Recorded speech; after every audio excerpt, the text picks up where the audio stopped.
삼소망의 새 아침이 밝았습니다.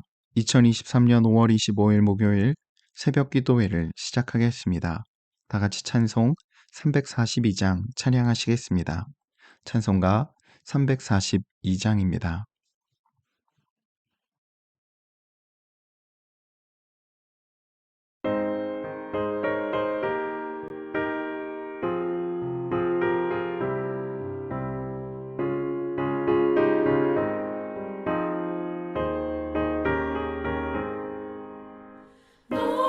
시험을 당해 죄 짓지 말고 너 용기를 다해 몸물리치라. 너 시험을 이겨 새 힘을 얻고 주 예수를 믿어 늘 승리하라. 우리 구주의 힘과 그의 위로를 빌라. 주님 내 편에 서서 항상 도우시리. 내 친구를 삼가 잘 선택하고 너의 삼가 늘 조심하라. 너 열심을 다해 늘 충성하고 온 정성을 다해 주 봉사하라. 우리 구주의 힘과 그의 위로를 빌라. 주님 내 편에 서서 항상 도우시리.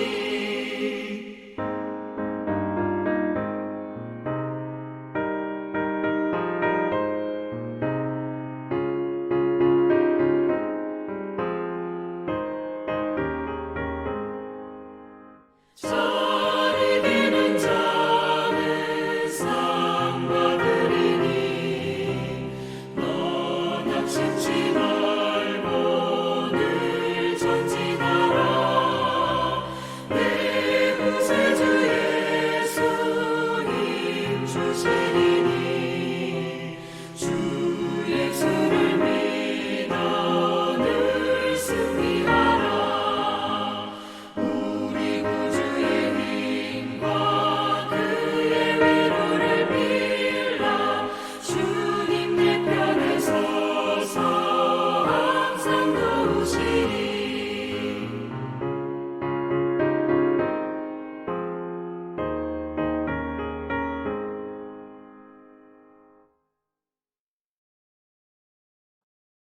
오늘 우리에게 주시는 하나님의 말씀은 민수기 35장 22절에서 34절의 말씀입니다.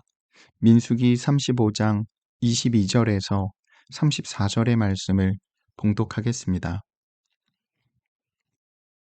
계획의가 없이 우연히 사람을 밀치거나 기회를 엿봄이 없이 무엇을 던지거나 보지 못하고 사람을 죽일 만한 돌을 던져서 죽였을 때에 이는 악의도 없고 해하려 한 것도 아닌즉 회중이 친 자와 피를 보복하는 자 간에 이 규례대로 판결하여 피를 보복하는 자의 손에서 살인자를 건져내어 그가 피하였던 도피성으로 돌려보낼 것이요 그는 거룩한 기름 부음을 받은 대제사장이 죽기까지 거기 거주할 것이니라.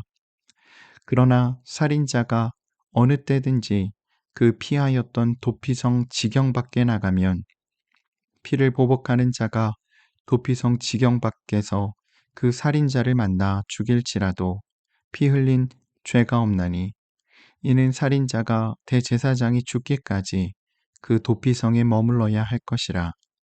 대제사장이 죽은 후에는 그 살인자가 자기 소유의 땅으로 돌아갈 수 있느니라. 이는 너희의 대대로 거주하는 곳에서 판결하는 규례라. 사람을 죽인 모든 자, 곧 살인한 자는 증인들의 말을 따라서 죽일 것이나 한 증인의 증거만 따라서 죽이지 말 것이요.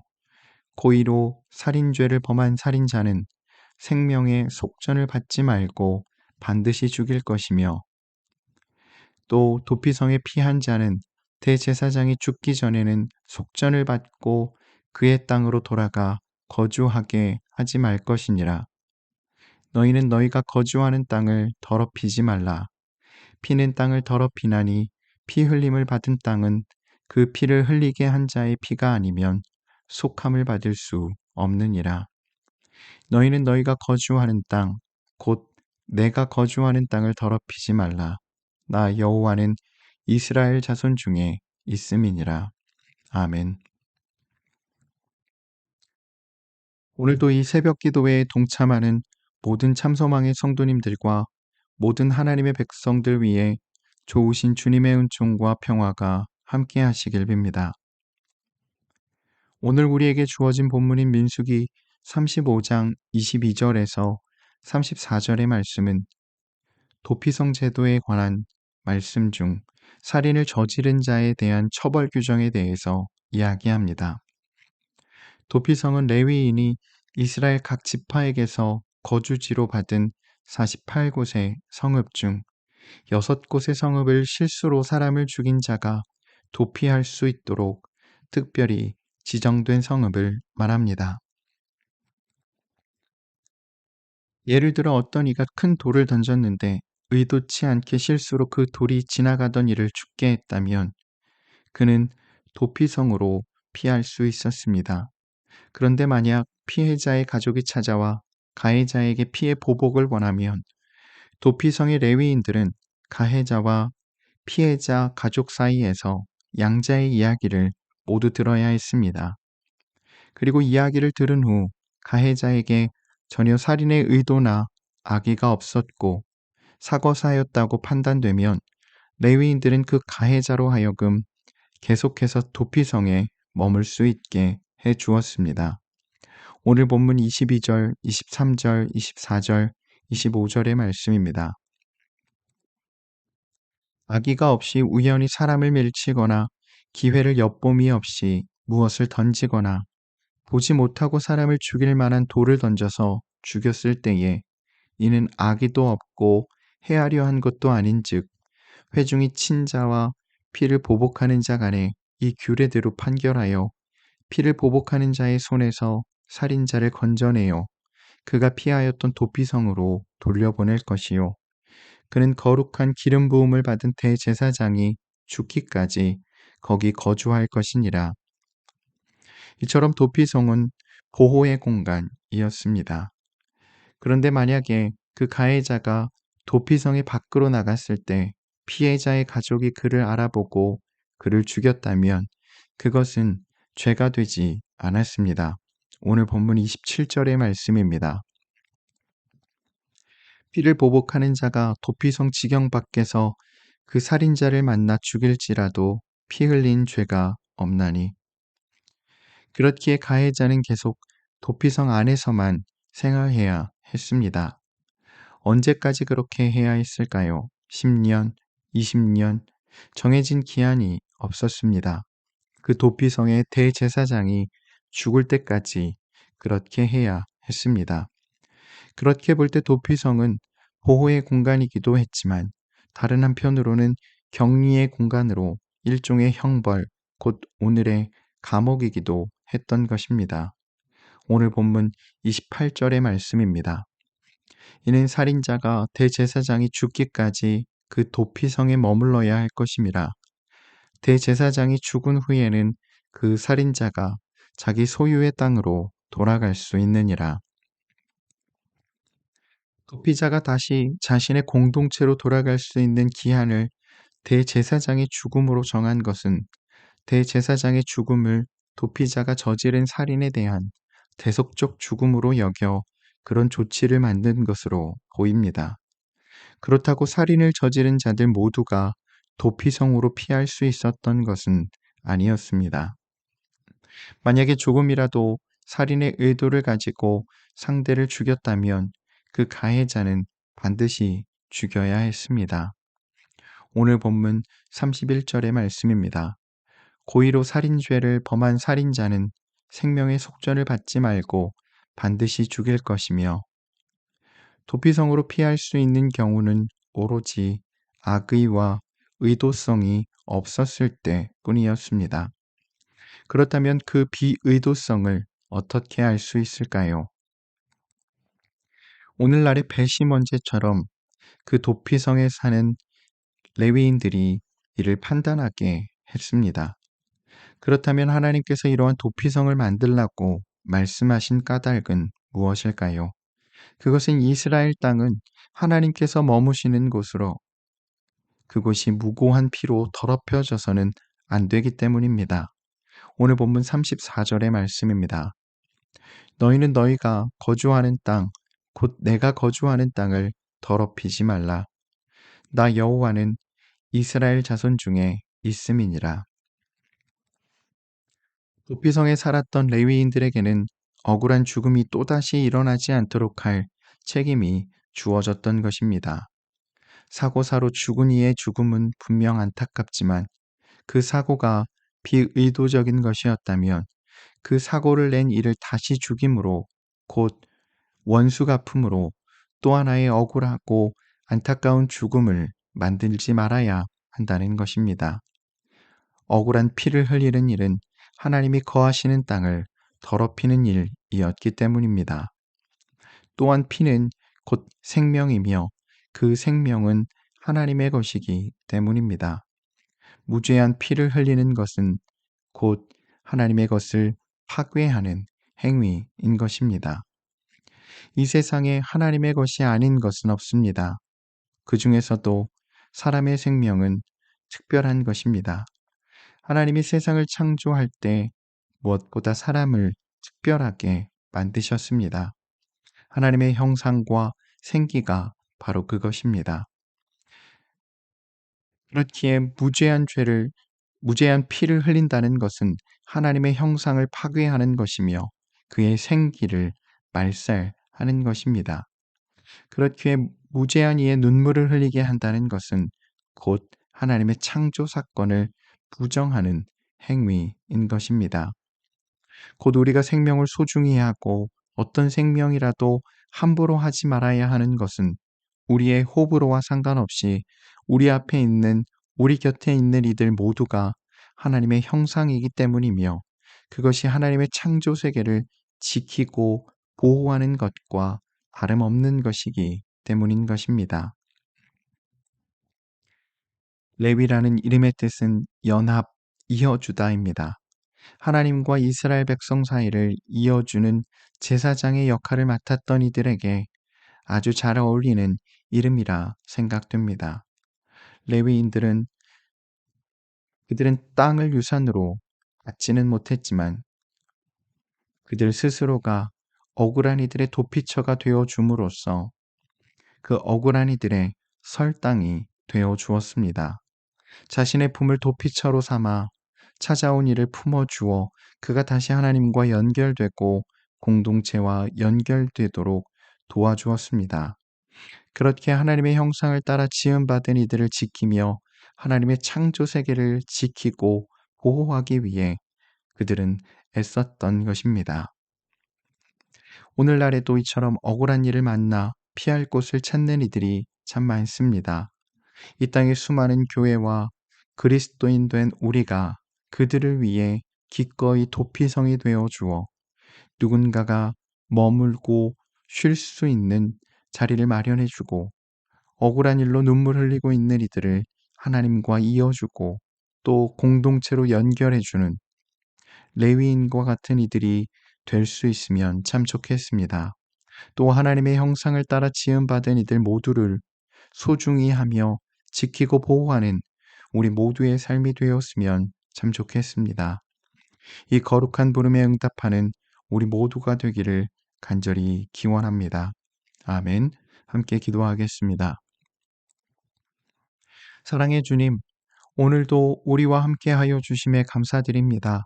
우리 모두가 날마다 하나님의 나라를 꿈꾸며 살게 하여 주시고 우리가 서 있는 자리가 어디이든 우리의 삶의 형편이 어떠하든 늘 하나님을 기억하며 하나님 안에 거하며 언제나 어디서나 그리스도인답게 살아가도록 우리를 인도하여 주시옵소서. 우리에게 참 믿음 주시고 주님과 같이 사랑과 나눔과 섬김의 삶을 실천하며 살아가도록 우리를 인도하여 주시옵소서. 그래서 우리가 이 어려운 세상 가운데서 더더욱 끈질기게 어둠에 맞서 희망의 등불을 밝히며 희망을 노래하는 희망의 사람들이 되게 하여 주시옵소서. 그렇게 우리 모두의 삶이 생명의 기적, 사랑의 기적을 일으키는 성사의 도구가 되게 하여 주시옵소서. 그래서 우리 공동체를 통해 하나님을 모르는 많은 이들이 하나님의 살아계심을 느낄 수 있도록 주여 우리를 사용하여 주시옵소서. 또한 오늘도 우리의 가정과 일터와 사업장을 지켜주시고 하나님의 인도하심과 하나님의 붙드심 속에 든든히 세워져 감을 보게 하여 주시며 오늘도 우리의 삶에 감사와 찬양이 넘쳐나게 하여 주시옵소서. 감사드리며 우리 주님 예수 그리스도의 이름으로 간절히 기도드립니다. 아멘. 성도 여러분, 오늘 하루도 주님의 은혜 안에서 말씀에 잇대어 살아가시는 복된 하루 되시기를 바랍니다.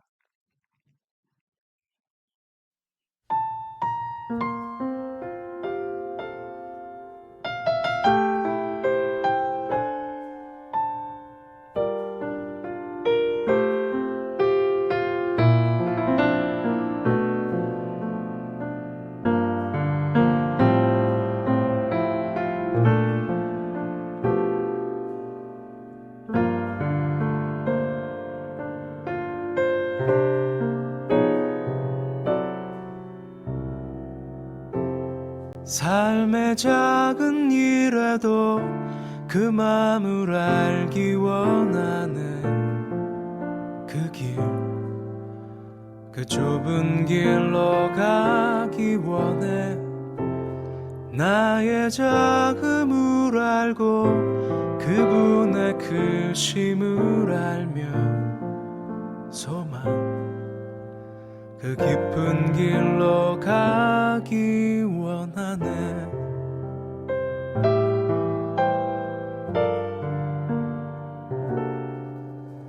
저 높이 솟은 산이 되기보다 여기 오름직한 동산이 되길, 내가 아는 길만 비추기보다는 누군가의 길을 비춰준다면, 내가 노래하듯이 또 내가 얘기하듯이 살길, 난 그렇게 죽기 원하네. 삶의 한 절이라도 그분을 닮기 원하네. 사랑, 그 높은 길로 가기 원하네.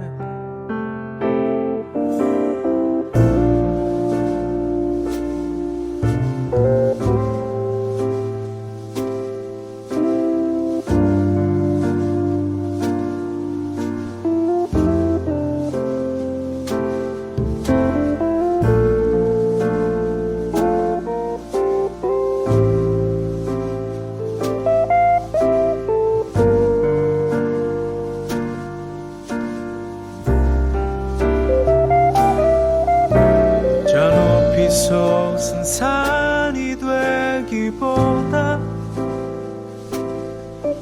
여기 오름직한 동산이 되길,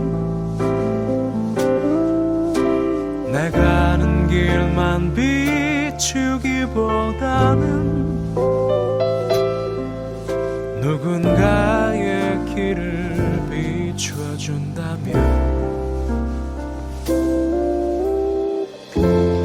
내가 노래하듯이 또 내가 얘기하듯이 살길, 난 그렇게 죽기 원하네. 삶의 한 절이라도 그분을 닮기 원하네. 사랑, 그 좁은 길로 가기 원하네 그 깊은 길로 가기 원하네